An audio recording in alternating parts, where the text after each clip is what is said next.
Ça veut dire que vous, quand vous entrez, vous éteignez la lumière. D'abord, ça c'est un. C'est les ténèbres. Vous rentrez en Genèse.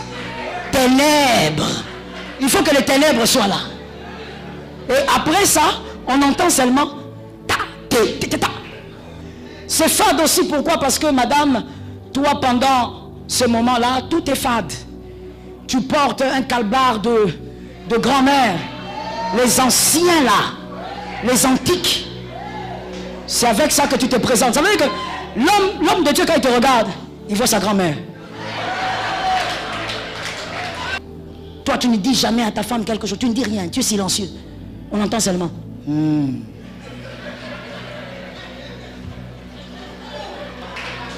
C'est important. Ah, je vois ici maintenant les visages. Non, mais c'est ça la vérité. La plupart des femmes des hommes de Dieu africains sont frustrées. Je parle avec certaines, je sais ce que j'ai dit. C'est pas pour amuser la galerie. Elle ne peut pas dire à son mari que toi, depuis un moment, tu fais seulement une seconde. Non. Quand son mari fait une seconde, elle est là, elle dit, ça va aller chérie. L'homme aussi qui dit, alléluia. Dans ce genre de choses, il n'y a pas d'alléluia. Il n'y a pas de parler en langue non plus. Ça crée un problème. Lorsque la sexualité est inexistante, à cause de ta fatigue, du poids du travail, que tu ne gères pas bien, alors le diable aussi va s'inviter. Et c'est là que vous ne comprenez pas. Il y a des hommes même qui l'ont dit, avec ma femme ça ne marche pas, même quand je suis avec cette fille ça marche. Ce n'est pas la fille qui est spéciale. Le diable vous a aidé. Ce n'est pas la fille qui est spéciale. La deuxième raison qui crée ces déviations sexuelles dans les couples des ministres, une vie sexuelle fade, informe et vide. Informe et vide. Tu peux m'aider? Et suis-moi ça s'il te plaît. Une vie sexuelle informe et vide. Que quelqu'un me dise informe et vide. Ça veut dire que vous, quand vous entrez, vous éteignez la lumière. D'abord, ça c'est un. C'est les ténèbres. Vous rentrez en Genèse. Ténèbres. Il faut que les ténèbres soient là. Et après ça, on entend seulement ta, ta, ta, ta. Ça veut dire, les choses tombent dans la chambre parce que vous cherchez. Parce qu'il fait noir. Et après un moment, la porte s'ouvre. C'est fade. La sexualité, pour un couple équilibré, ce sont les moments de qualité.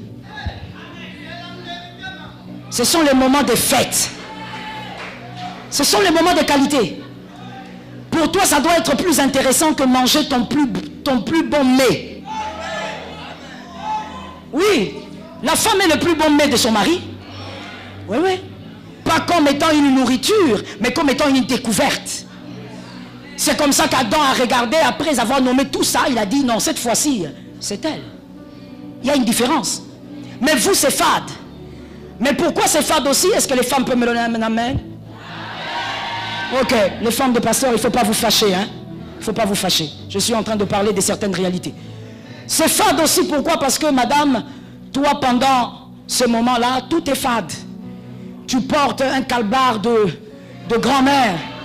Les anciens là, les antiques. C'est avec ça que tu te présentes. Ça veut dire que l'homme de Dieu, quand il te regarde, il voit sa grand-mère.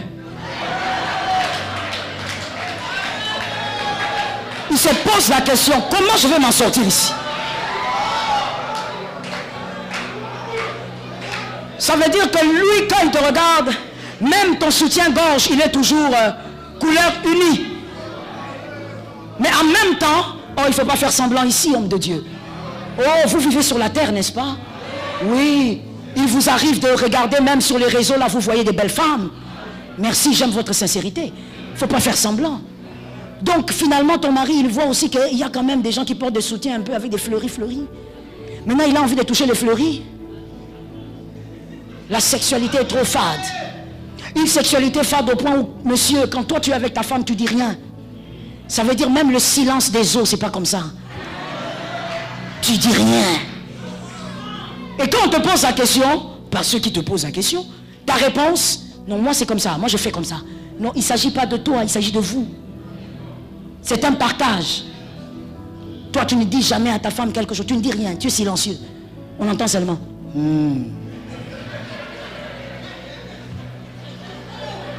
Quand tu fais tu es en train de dire avance. Tu crois que c'est l'église?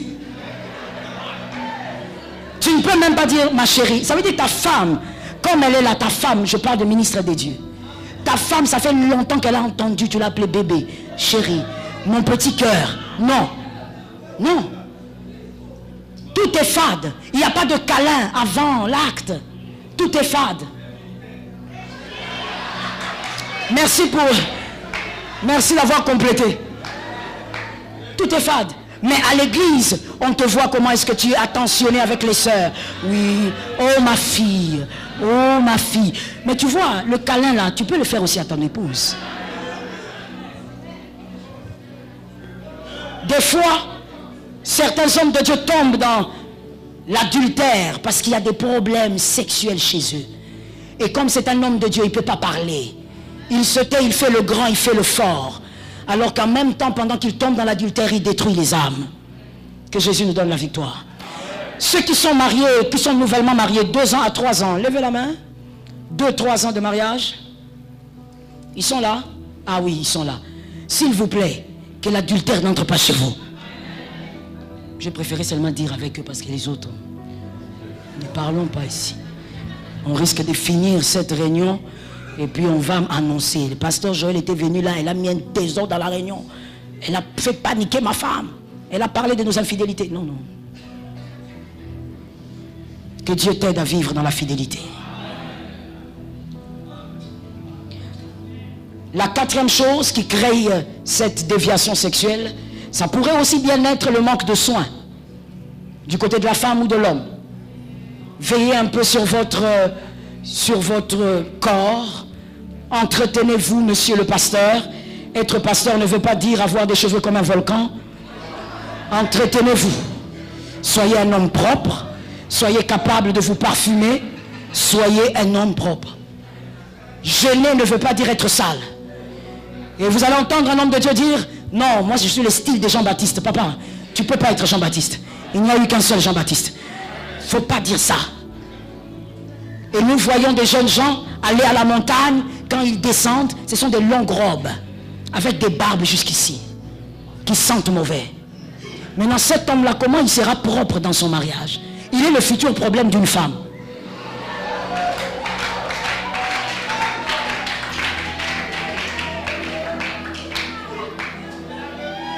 Je ne veux pas parler de la propreté de la femme ici, ça va me prendre trop de temps. Je dis, veillons sur ces petites choses. Ça semble être rien du tout, mais ça peut créer des grands désastres dans la sexualité de couple des ministres de Dieu.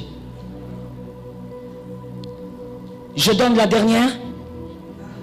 Oui. Je donne la dernière. Un partenaire frustré par les paroles méchantes de l'autre. Il y a des pasteurs qui sont des bons parleurs du haut de la chair, mais très blessants avec leur femme.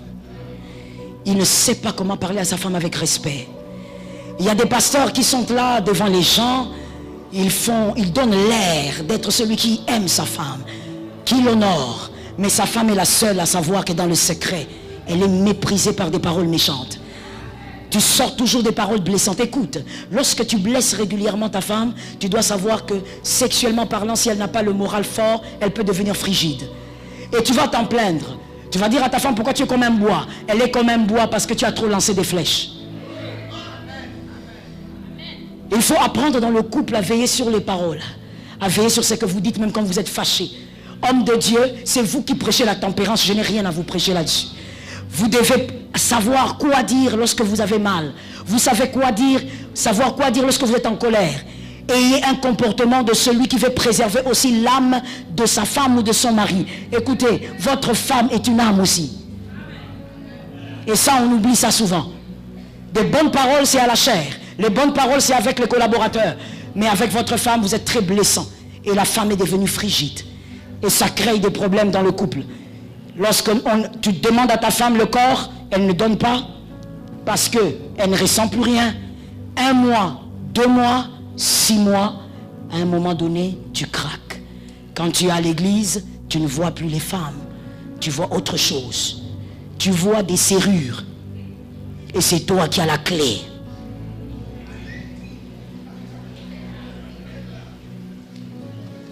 Si tu n'as pas compris, gloire à Jésus. Que Jésus nous donne la victoire.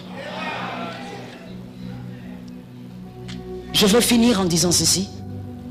Tu sais des fois ce qui amène dans le péché de l'adultère et de l'impudicité, surtout pour les hommes mariés qui ont toujours des justificatifs. Ma femme, elle fait ceci, elle ne veut pas ceci. Ma femme, c'est parce que tu penses ou c'est parce que tu as compris qu'il y avait une autre option.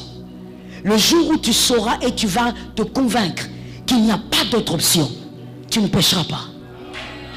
C'est le fait d'avoir intériorisé la réalité qui t'amène vers une deuxième option.